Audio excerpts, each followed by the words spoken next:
বিশেষ প্রশিক্ষণের জন্য বাংলাদেশে বিশ্বের ২১টি দেশের সেনাবাহিনীর ৭৫ পদস্থ কর্মকর্তা সুন্দরবনের কর্মজল ভ্রমণে এসেছেন। বুধবার তারা কর্মজলে ভ্রমণে যান। Pakistan, Malaysia, Indonesia, Africa, Kuwait, Qatar ও নেপাল থেকে এসেছেন তারা। কর্মজল বন্যপ্রাণী প্রজনন ও পর্যটন কেন্দ্রের ভারপ্রাপ্ত কর্মকর্তা মোহাম্মদ আজাদ কবির বুধবার রাত ১১:৩০টায় এ তথ্য নিশ্চিত করেন। তিনি বলেন, বিশেষ প্রশিক্ষণে কর্মজলে আসা বিশ্বের ২১টি দেশের সেনাবাহিনীর ৭৫ ঊর্ধ্বতন কর্মকর্তা রয়েছেন।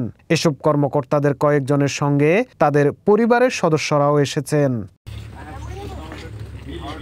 তিনি আরও বলেন, defence service command and staff কলেজের প্রশিক্ষণার্থী কর্মকর্তা ও তাদের পরিবার সহ মোট ৮৫ সদস্য বিশিষ্ট একটি উচ্চ পর্যায়ের দল বিশেষ প্রশিক্ষণ সফরে কর্মজল ভ্রমণে এসেছেন।